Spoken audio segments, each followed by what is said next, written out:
날씨가 많이 추워졌는데요. 정말 겨울이 된 것 같습니다. 오늘도 함께 영성으로 예배하는 여러분에게 강건함과 주의 평안이 늘 함께 하시기를 축복합니다. 오늘은 다니엘 7장 15절로 28절 말씀 우리 함께 나누도록 하겠습니다. 나 다니엘이 중심에 근심하며 내 머릿속의 환상이 나를 번민하게 한지라. 내가 그 곁에 모셔선 자들 중 하나에게 나아가서 이 모든 일의 진상을 물으매 그가 내게 말하여 그 일의 해석을 알려주며 이르되, 그 네 큰 짐승은 세상에 일어날 네 왕이라. 지극히 높으신 이의 성도들이 나라를 얻으리니 그 누림이 영원하고 영원하고 영원하리라. 이에 내가 넷째 짐승에 관하여 확실히 알고자 하였으니 곧 그것은 모든 짐승과 달라서 심히 무섭더라. 그 이는 쇠요, 그 발톱은 노신이 먹고 부서뜨리고 나머지는 발로 밟았으며, 또 그것의 머리는 10뿔이 있고 그 외에 또 다른 뿔이 나오매 3뿔이 그 앞에서 빠졌으며, 그 뿔에는 눈도 있고 큰 말을 하는 입도 있고 그 모양이 그의 동류보다 커 보이더라. 내가 본즉 이 뿔이 성도들과 더불어 싸워 그들에게 이겼더니 옛적부터 항상 계신 이가 와서 지극히 높으신 이의 성도들을 위하여 원한을 풀어주셨고 때가 이름에 성도들이 나라를 얻었더라. 모신 자가 이처럼 이르되, 넷째 짐승은 곧 땅의 넷째 나라인데 이는 다른 나라들과는 달라서 온 천하를 삼키고 밟아 부서뜨릴 것이며, 그 10뿔은 그 나라에서 일어날 10왕이요 그 후에 또 하나가 일어나리니 그는 먼저 있던 자들과 다르고 또 새 왕을 복종시킬 것이며, 그가 장차 지극히 높으신 이를 말로 대적하며 또 지극히 높으신 이의 성도를 괴롭게 할 것이며, 그가 또 때와 법을 고치고자 할 것이며, 성도들은 그의 손에 붙임바되어 한 때와 두 때와 반 때를 지내리라. 그러나 심판이 시작되면 그는 권세를 빼앗기고 완전히 멸망할 것이요 나라와 권세와 온 천하 나라들의 위세가 지극히 높으신 이의 거룩한 백성에게 붙임바되리니 그의 나라는 영원한 나라이라. 모든 권세 있는 자들이 다 그를 섬기며 복종하리라. 그 말이 이에 그친지라 나 다니엘은 중심에 번민하였으며 내 얼굴빛이 변하였으나 내가 이 일을 마음에 간직하였느니라. 이 다니엘 선지서는 다니엘의 개인적인 역사가 주 내용이 아니라 하나님께서 다니엘을 통해서 주시는 계시가 그 주 내용입니다. 우리가 다니엘을 언뜻 생각하면 다니엘의 세 친구에 대한 이야기, 그리고 다니엘이 사자굴에 들어갔다가 기적적으로 살아난 그런 이야기들이 있지만 7장 이후로는 하나님께서 다니엘을 통해 주시는 그 계시와 환상의 내용들이 기록되어 있습니다.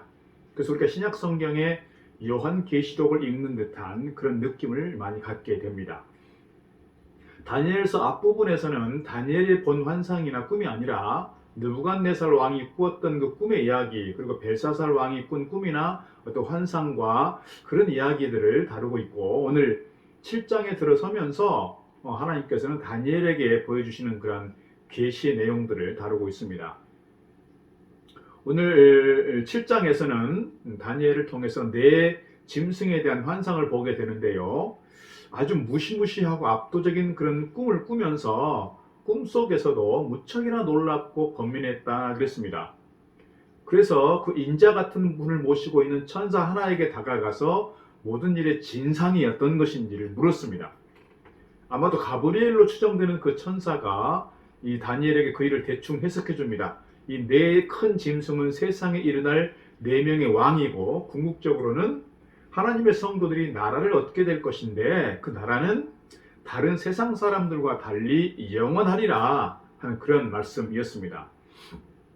그러나 천사의 이 설명에 다니엘은 만족하지 않는 것 같습니다. 그래서 특별히 넷째 짐승의 그 진상에 대해서 자세히 알고 싶었던 것 같습니다. 왜냐하면 다른 짐승들보다 이 넷째 짐승은 너무너무 달랐고 또 흉포했기 때문에 그렇습니다. 그 짐승이 끼치게 될 해악이 어지간한 것이 아니었기 때문인 거지요. 사실 이 넷째 짐승이 다른 짐승들보다 강하다는 것 자체는 큰 관심거리가 아닐 수 있습니다. 이 세상에 등장하는 지배 권력은 성격과 규모에 있어 다양할 수가 있고 또 그래서 어떤 특출하고 거대한 그런 절대 권력이 등장할 수 있기 때문에 그렇습니다. 그런데 그 강력한 세력이 어떤 특별한 목적성을 띠게 될 때는 문제가 된다는 것이죠. 그 목적을 위해서 무한대에 가까운 절대 권력을 사용할 것이기 때문에 그렇습니다. 다니엘이 넷째 짐승의 진상을 알고 싶어 했던 것은 그것이 크고 강했기 때문이 아니라 그 거대한 힘을 아주 위험하게 그리고 악한 방향으로 사용할 수 있을 것이라고 보았기 때문에 그렇습니다. 과연 여기에 날카로운 칼이 하나 있다고 치면 날이 아주 날카로워서 닿기만 해도 뭔가를 베어버린다고 한다면 그렇다고 해서 그 날카롭다는 사실 자체는 하나의 중립적 가치라고 말씀드릴 수 있습니다. 그런데 만약 이 칼이 매우 폭력적으로 사용된다면 모든 사람을 두려움에 떨게 할 수 있고 많은 사람의 관심의 대상이 될 수 있다는 것이지요. 그래서 다니엘은 그 넷째 짐승에 왜 그렇게 큰 힘이 부여되었는지 그리고 왜 그 큰 힘을 매우 악하게 사용해야 하는지 궁금하기도 하고 또 알고 싶었던 것 같습니다. 그래서 사실 문제가 되는 것은 본래 그 짐승이 아니라 그 짐승에서 마지막으로 나온 작은 뿔이라고 말씀드릴 수 있어요. 원래 이 짐승은 10개의 뿔을 가지고 있었는데 나중에 새로운 뿔이 하나가 나왔고 그 뿔이 나오니까 다른 3개의 뿔들이 빠졌다 그랬습니다. 일반적으로 이 뿔은 권력자들을 상징하는데 그렇다면 이 그림은 뭡니까? 거대한 왕국이나 왕조에 10명의 왕이 출현했는데 나중에 나온 새로운 권력자가 다른 새 왕 또는 다른 새 왕국을 완전히 괴멸시켜버리고 절대 권력을 잡게 된다 이렇게 해석해 볼 수 있는 것이죠. 그런데 여기서부터 이상한 것이 있습니다. 이 뿔에게는 뭐가 있냐면 눈도 있고요. 큰 말하는 입도 있다 그랬어요. 그리고 이 뿔이 누구와 싸우냐면 성도들과 싸운다는 겁니다. 이 뿔은 머리에 있기 때문에 굳이 사실 눈이 있을 필요가 없습니다. 원래 눈이 있다는 거니까요. 그런데 눈이 따로 있다는 것은 스스로 보고 판단할 수 있다는 것을 상징하는 것이겠지요. 다른 뿔처럼 그저 힘만 있는 권력이 아니라 일정한 방향성을 가지고 의도적으로 움직이는 그런 세력이었다. 이렇게 말씀드릴 수 있습니다. 이 세상에 출현했던 왕국들, 나라들은 그 자체로서 이러한 의도를 가진 것들이 사실 많지 않은 것 같습니다. 단지 세력 다툼이나 시대의 변화와 요구 그리고 우연이나 이런 요소들이 복합적으로 작용해서 어떤 지배자들이나 패권자들이 출몰했기 때문에 그렇습니다. 이처럼 이 마지막에 나온 뿔이 눈을 가지고 있었다는 것은 그러한 의도적인 방향성을 가진 권력이었다 이렇게 말씀드릴 수 있는 것이죠. 또 그 뿔이 입을 가졌다고 했습니다. 이 뿔이 역시 입을 가질 필요는 없어요. 얼굴에 본래 입이 있었으니까요. 그런데 이 뿔이 독자적인 입을 가졌다는 것은 독특한 주장과 의견을 가졌다는 뜻이라 이렇게 이해해 볼 수 있습니다. 그 입으로 어떤 말을 했느냐? 큰 말을 했다 그랬습니다. 이 큰 말은 목소리가 크다는 것이 아니라 아주 큰 주장, 아무나 할 수 없는 그런 주장들을 했다는 것이고요. 이 입을 통해서 아주 거만하고 뻔뻔스럽게 큰 소리를 쳤다는 거예요. 그러면 그 큰 소리 친 내용이 뭐냐? 인간 나라를 다스리시고 자기의 뜻대로 그것을 누구에게든지 주시는 지극히 높으신 그 하나님, 옛적부터 항상 계신 그 하나님에 대하여 대항하고 그분을 모독하는 말을 했다는 겁니다. 그래서 이 뿔이 하는 일은 뭐냐? 하나님의 성도들과 계속해서 싸우는 겁니다. 하나님의 다스리심에 복종하고 그 권위에 순복하는 우리 성도들, 즉 이 무시무시한 파괴력을 가진 뿔에게 복종하지 않는 성도들은 이 뿔에 의해서 핍박의 대상이 될 수밖에 없는 것이라는 거죠. 그런데 성도들과의 싸움에서 약한 뿔이 이겼다 그랬습니다. 그것은 성도들에 대한 끔찍한 박해를 의미할 것입니다. 왜냐하면 그것은 큰 힘을 가졌고 매우 난폭하고 무자비한 짐승이기 때문에 그렇습니다. 천사로부터 이런 설명을 들은 다니엘은 아주 기가 막혔습니다. 그래 심중에 번민하고 낯빛이 변했다 그랬습니다. 얼마나 두려운 일입니까 이것이. 이 흉악한 짐승이 성도들을 쇠이빨로 놋발톱으로 먹고 부숴버리고 짓밟는다는데요. 이것은 하나님을 섬기는 성도가 당하게 될 고난을 상징하는 것입니다. 이것이 우리 성도가 어쩔 수 없이 겪어야 하는 그런 통과 의례라면 단단히 대비하지 않으면 안 될 것입니다. 우리가 대충 믿고 적당히 신앙생활 하는 것으로는 사실 이러한 핍박과 고난을 견딜 수 없을 것이기 때문입니다.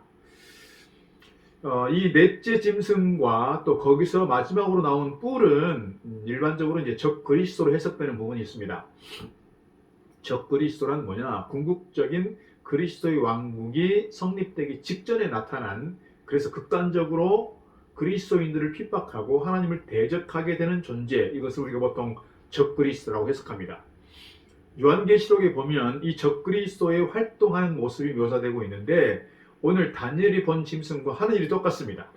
즉 다니엘이 꿈에서 본 것과 요한이 이 환상 중에 이상으로 보았던 그 내용이 동일한 내용이라는 거예요.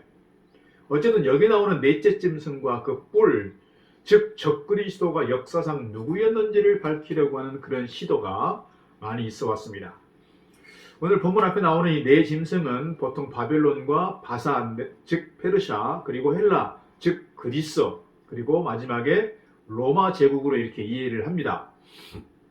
그러나 시리아의 이 안티오쿠스가 유다인들에 대한 극단적인 반감을 가지고 박해를 심하게 했어요. 그런 역사적 사실 때문에 이 뿔이 안티오쿠스라고 보는 견해가 사실 있습니다. 그러나 오늘 우리는 여기서 이 성도를 유대인으로 국한시킬 필요는 없다고 봅니다. 다니엘의 관점에서 보면 유대인이라고 할 수 있을지 모르지만 오늘 이 본문의 예언은 유대인들만을 대상으로 하는 것이 아니라 그 예언의 범주를 크게 넘어섰기 때문에 그렇습니다. 즉 그리스도의 왕국을 기준으로 하면 여기 나오는 성도를 유대인으로 한정해서는 안 된다는 것이죠. 여러분, 예언의 특징 가운데 하나는 뭐냐면 그 예언이 가지고 있는 함축적인 의미의 다중성입니다. 여러 가지 의미를 가지고 있다는 거예요. 예언이 한 가지 의미만을 가진 것이 아니라 더 많은 의미를 내포했다는 것입니다. 예를 들어서 한 가지 예언이라고 할지라도 근시적으로 성취했던 내용들로 이해해 볼 수 있고, 또는 멀리 내다보는 원시적인 성취가 모두 담겨있는 뜻이 그런 담겨있는 예언일 수 있다는 거예요. 그래서 성도를 유대인이 아니라 그리스도인이라고 본다면 이 뿔은 유대인들을 박해했던 안티오쿠스라기보다는 기독교를 극심하게 박해했던 로마 제국이나 네로와 같은 몇몇 황제들, 또는 반기독교적인 독재자들이나 지금까지 교회 역사에서 교회를 핍박했던 세력들을 우리는 적그리스도라 이렇게 이해해 볼 수 있다는 거예요. 그러나 이 적그리스도는 시대마다 다른 형태로 나타날 수 있습니다. 요한 1서 2장 18절에 보면 지금도 많은 적그리스도가 나타났다 말씀합니다. 요한 2서 17절에서도 예수 그리스도께서 육체로 임하심을 부인하는 자들을 가리켜서 미혹하는 자요 적그리스도라고 부르고 있습니다. 예수님께서도 말세의 징조들을 말씀하시면서 마지막 때에 나타나서 그리스도 이름을 도용하고 참칭하는 자들이 나타날 것이라 그랬습니다. 말하자면 우리 성도들은 끊임없이 적그리스도의 공격과 미혹의 대상이 되고 있다는 것입니다. 오늘 우리에게는 이러한 어떤 모습과 형태로든 적그리스도의 공격이 다가오고 있다는 것을 기억해야 됩니다. 우리에게도 어떤 모습으로 다가올지 모른다는 거지요. 우리 각자에게 다른 형태로 영적 싸움이 일어나고 있을 수 있습니다. 그러나 우리는 여기서 분명히 이기고 승리해야 한다는 거예요. 여기서 이긴다라고 하는 것은 적그리스도를 완전히 박멸시켜버리고 적그리스도를 완전히 물리쳐버린다는 뜻이 아닐 것입니다. 다니엘이 말하고 있는 것처럼 이 적그리스도가 성도가 싸워 이긴다고 그랬거든요. 그래서 우리가 고통과 슬픔을 당하고 괴로움을 겪는다고 말씀합니다. 그러나 그렇다고 해서 우리가 굴복하고 믿음을 저버린다는 것은 물론 아닙니다. 그 괴로움과 고통 속에서도 뭐예요? 믿음을 끝까지 잘 지키고 인내하고 달려가는 것, 이것이 우리가 말하는, 오늘 본문에서 말하는 승리인 것입니다. 사랑하는 성도 여러분, 지금 오늘 우리는 어떻게 보면 영적으로 너무 평안한 시대, 박해가 없는 시대에 그렇게 살아가고 있습니다. 그러나 적그리스도는 바로 이러한 평안함을 믿기로 해서 우리의 영혼을 갉아먹고 있을 수도 있습니다. 그래서 나태하고 무의미한 형식만 남아있는 그리스도인들이 어느 때보다도 많은 오늘 현실에 오늘 우리가 정신을 바짝 차려야 할 것입니다. 왜냐하면 이 적그리스도는 한시라도 우리 성도들을 가만두지 않고 괴롭게 하는 존재예요. 우리를 넘어뜨리려 하는 존재이기 때문에 그렇습니다. 그러나 우리가 너무 겁내거나 두려워할 필요는 없습니다. 우선은 이 적그리스도가 싸움에서 이기고 성도들이 고난을 당할 수 있지만 최후의 승리는 뭐예요? 최후의 승리는 곧 우리의 것이기 때문에 그렇습니다. 마지막에는 지극히 높으신 하나님의 성도들이, 주의 백성들이 나라를 얻고 그 누림이 영원하고 영원할 것이라고 말씀하고 있기 때문에 그렇습니다. 이 믿음과 소망으로 즉 그리스도와의 싸움에서 담대하게 싸워 승리하는 저와 여러분 되기를 주의 이름으로 축복합니다. 오늘 하루도 주님을 따라서 믿음으로 승리하는 복된 하루 되기를 주의 이름으로 축복합니다.